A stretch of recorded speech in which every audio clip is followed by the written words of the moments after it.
He could feel his heart racing. We technically have already seen this, but I'm keeping it in just because.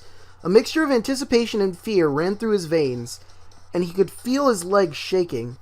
He was doing his best to maintain a sense of healthy skepticism, but he couldn't deny that the prospect of escape was an exciting one. But there was one thing he couldn't get off his mind. The numbered door could only accommodate between 3 and 5 people. There were only 7 of them on their way to door 9. That meant that even in the best case scenario, there would be 2 of them who would have to stay behind. Actually, there's technically 8 of you, as will be revealed later, obviously, because we know where Snake is. Thanks to the other endings, 2 people. He didn't have any solution to that problem yet, but he was desperately hoping one would present itself. Junpei looked over at the clock. The hands indicated it was 4:30. They had 9 minutes before their time was up. Hey! Junpei! June! What the hell are you two doing? Hurry it up! Santa's voice jolted Junpei out of his reverie. I'm sorry, that's June. Let's go, Junpei! June took off toward the stairs, jogging as quickly as she could. Junpei followed.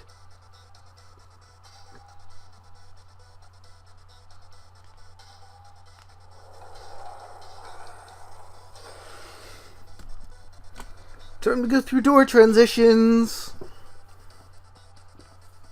As a group, they piled onto the elevator and rode impatiently down to E-Deck. It looked familiar. There was a metal grate between the 2 elevators. Seven grabbed a hold of it and began to talk. I know I told you I'd explain it earlier, but honestly, there ain't much to explain. After we split off from you guys, the 4 of us got onto the elevator on the left. That took us to the other side of the grate. After that, they'd headed down another hallway. It took them toward the bow of the ship and eventually to the number 6 door that Junpei and June found earlier. With 4, they'd been able to open the door and keep going.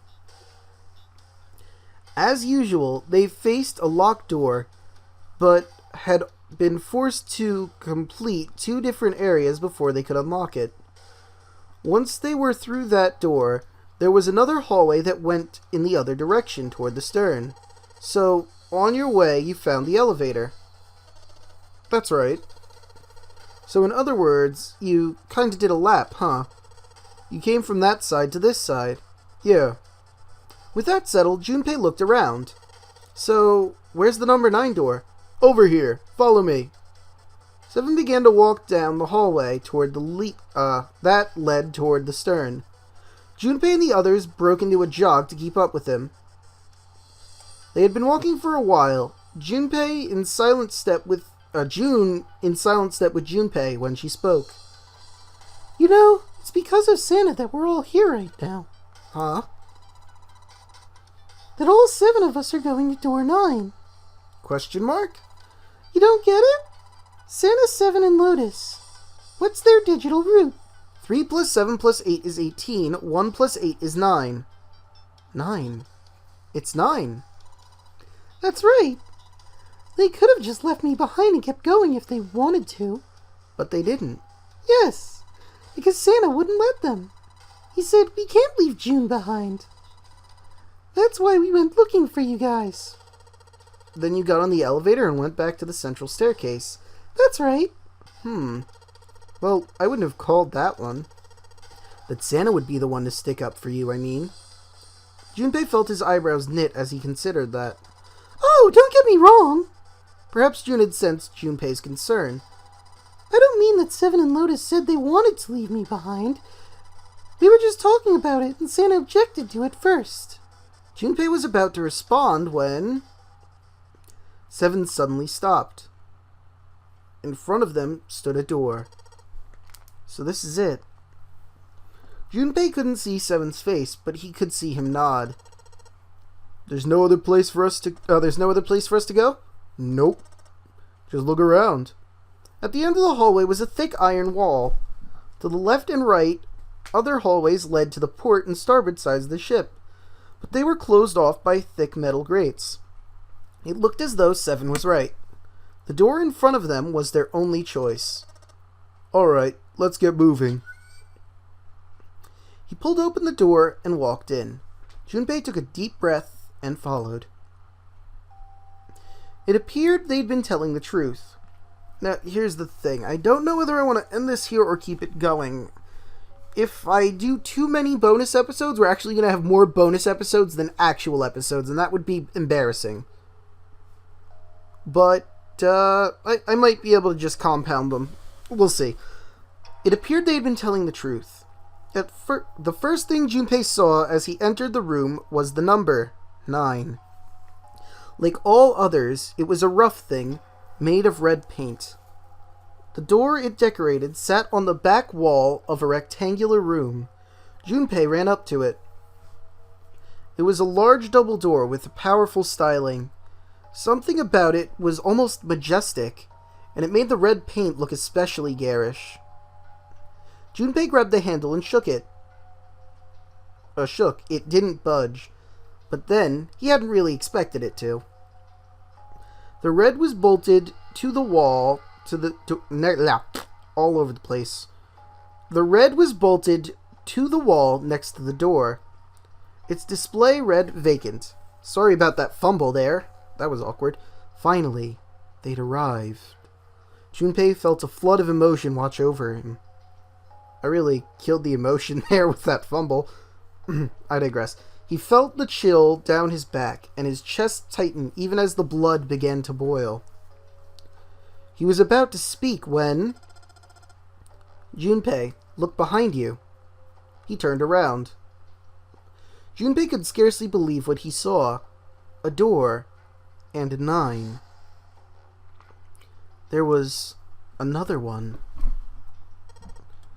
Hey, what the hell? What the hell is going on here? His words came out slowly, and his brain struggled to understand what he'd seen. On shaky legs, he made his way to the second 9. It was a small door, set parallel to the door they'd come through, but in the other corner of the room. 9. There was no mistaking the number, and if any more proof was needed, a red was bolted to the wall near the door. He grabbed the handle and shook the door, not because he expected it to open, but because he had to make sure it was real. Why the hell are there 2 doors? It was Ace who spoke first. Do you think perhaps one is the right door and the other is the wrong one? Lotus was skeptical. I don't know about that.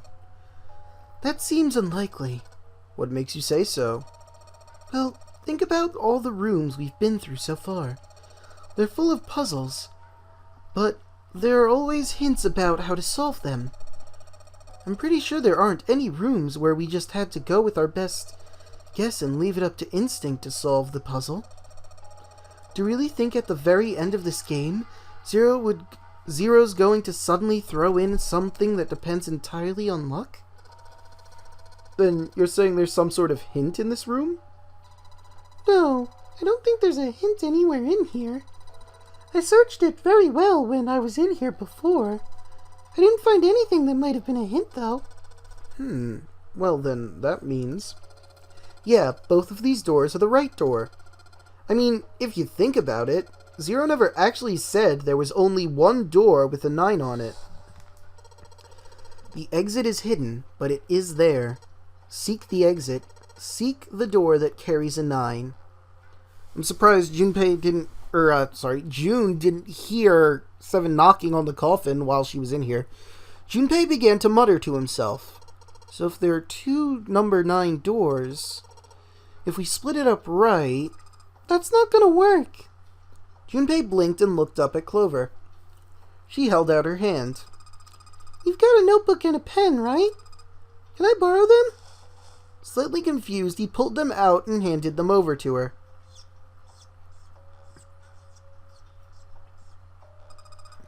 Look at this! Clover opened the notebook to a blank page and set it down on the desk. Everyone gathered around her and watched as she wrote down a series of numbers. I'm just curious about something. We know the actuality to the 0 bracelet that she has. That it's actually the 6 bracelet for some reason. So, 25 plus 6, that would be 31, wouldn't it? That's too many.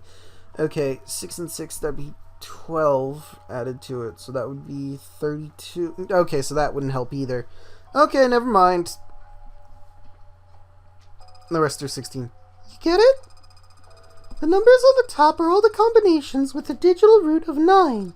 The numbers on the bottom are the people who don't fit. There are only 8 possibilities if we split into 2 groups of 3 or 4 people. So, if 3 people go through the door, then 4 are left behind. If 4 go through, then 3 are left behind, right? Clover nodded, almost as if she were pleased with herself for solving a difficult math problem. The room went very quiet. Silence lay across everyone like a thick, heavy blanket. No one spoke. Their faces were blank. Desperate for something else to look at, Junpei turned his eyes to the room around him. As he did, he began to wonder, what was it? The walls were covered in candles. The wavering flame made the shadows of Junpei and his companions look as though they were dancing. 2 rows of wooden pews filled most of the room. Between them was a strip of rich red carpet. The carpet ran straight through the room, ending at the door that pointed to the stern of the boat. At the other end of the carpet, an altar? It was a recessed space set into the wall between the 2 other doors. Sitting on the raised section of the altar was a coffin. A coffin.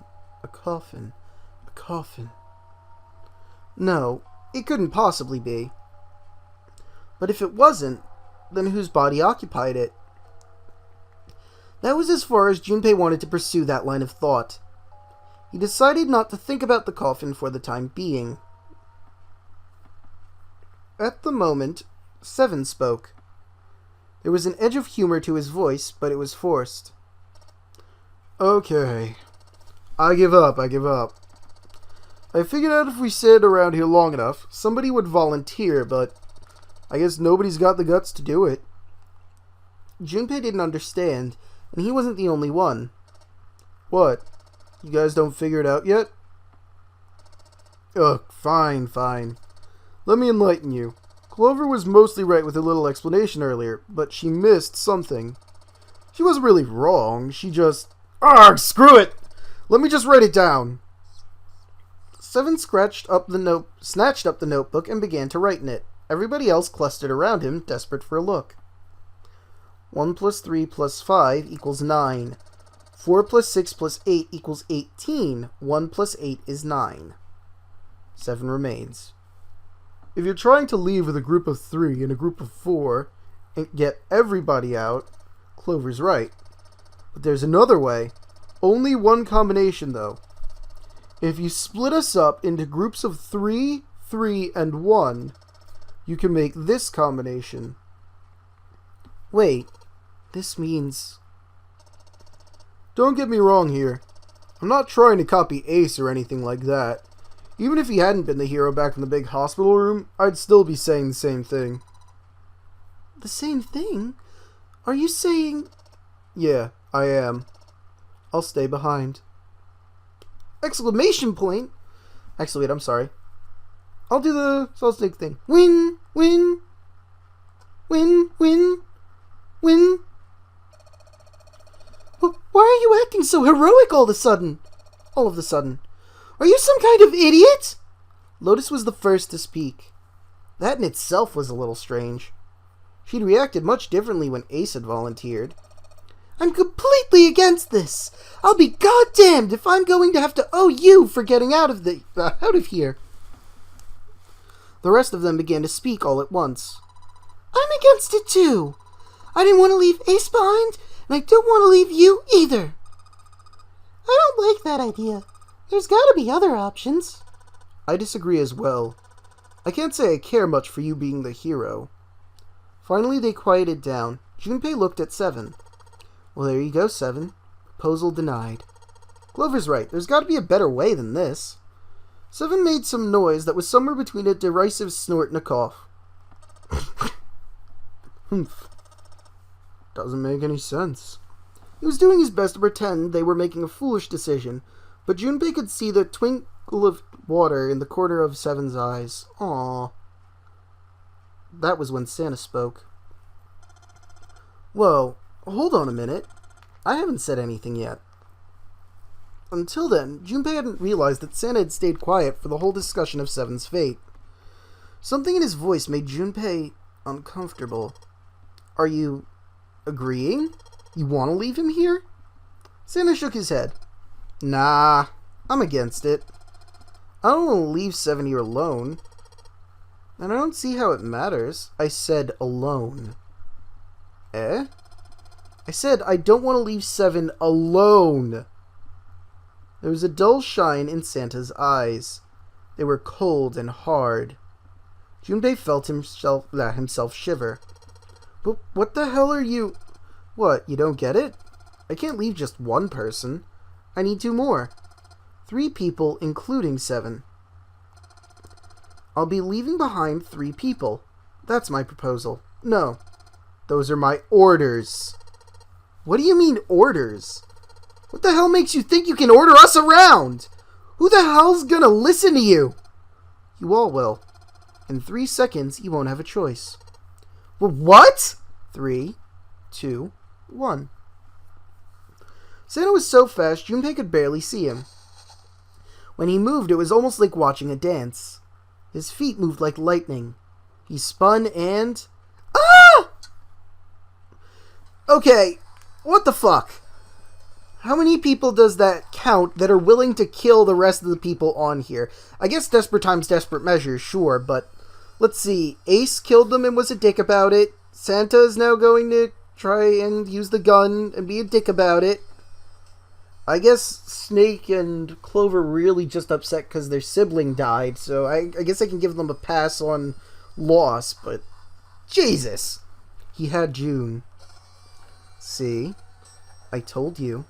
His lips curled into a cruel, mocking smile. A shudder traveled the length of Junpei's spine. His chest froze, and he could feel his breath going stale in his lungs. Nothing made sense. Junpei felt as though his head were about to explode. Santa's sudden change in attitude, saying that he needed 2 more. The gun in his right hand, a revolver. Santa had grabbed June from behind and pressed what Junpei's shaken brain identified as a revolver roughly against her temple. What was he doing with a gun?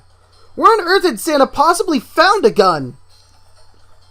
Junpei's question roared in his mind, but his mouth refused to ask them. 7 spoke, almost as though he had sensed Junpei's confusion. The gun's from the other room. What room? One of the rooms behind door 6. I should have known he was going to do this. I should have taken the gun. Heh. Well, it's too late now, fat ass. Damn it! A mixture of fury and frustration twisted 7's face, and he glared at Santa. Santa, for his part, didn't so much as flinch. The corner of his lip twitched into a slightly wider smile. Then the smile faded, and he began to move. He walked backwards, dragging June with him. Before long, his back was resting against the door. On the wall next to him was the red. He put his hand on the scanner panel quickly, then forced June to do the same. Now, time for you to start following my orders. Ace, Lotus, congratulations. I've chosen you to come with me. Put your hands on the red. 3 plus 6 plus 1 plus 8 is 18. That was all Santa had meant when he said he needed 2 more. Hey, you deaf? I gave you an order! Santa's eyes narrowed to slits. He glared at Ace and Lotus. They stayed frozen, like deer caught in the headlights of an oncoming car. Right. Fine. I didn't want to waste any bullets, but you guys just don't get it. No sooner were the words out of Santa's mouth than his hand twitched. and the gun roared. A section of the floor exploded, scattering wooden splinters across the floor.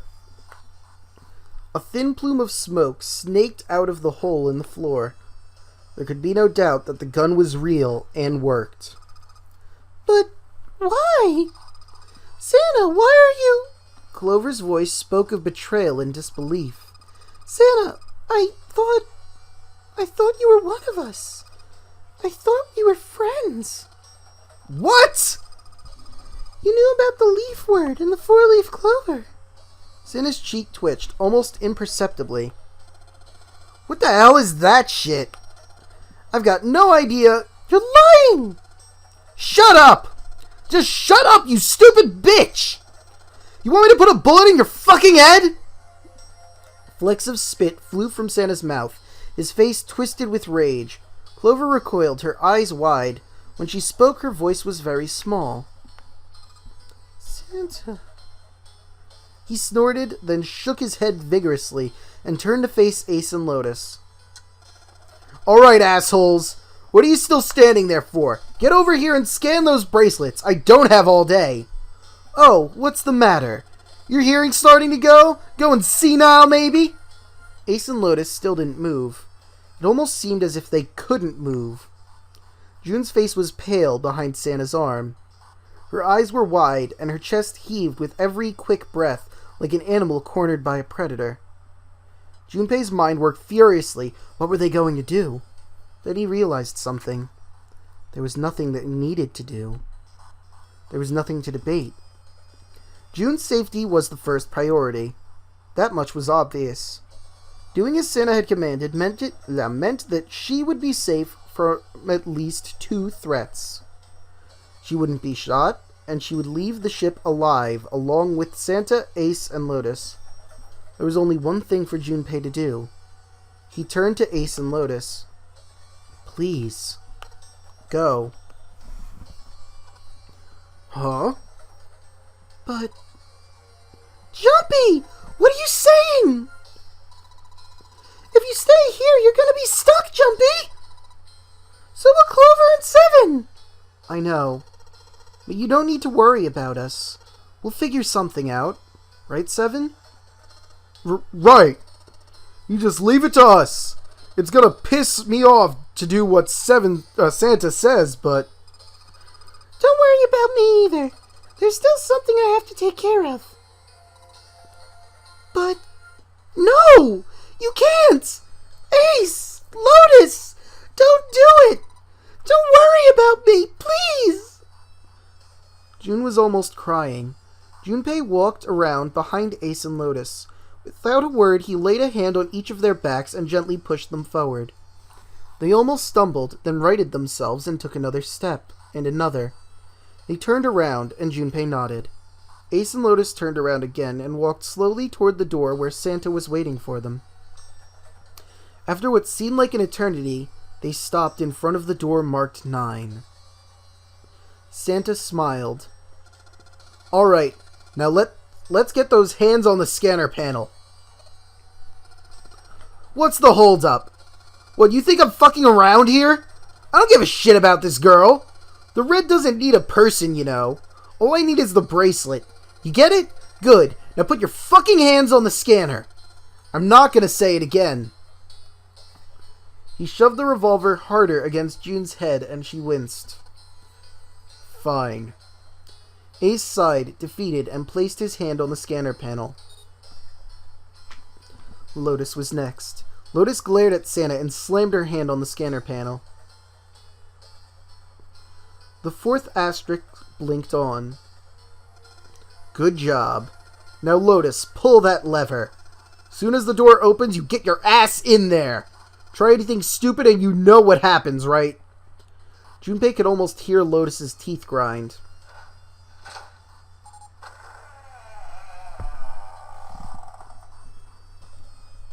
The door slid open. Door number 9 opened at last. It opened with a low, powerful rumble, a drum roll to welcome the chosen few. All right. Go! Lotus and Ace walked through the door, their eyes furious, but defeated. Hang on one second, I'm just checking something really quick. I forgot what bonus episode this is. Let's see. Is this number 12? Bonus episode 7, 8, 9... Oh, this is 11! Oh, never mind. We can end it soon. I was a little worried about that. Santa waited until they were all the way inside, then hauled himself and June across the threshold as well. 6, 7, 8... Later.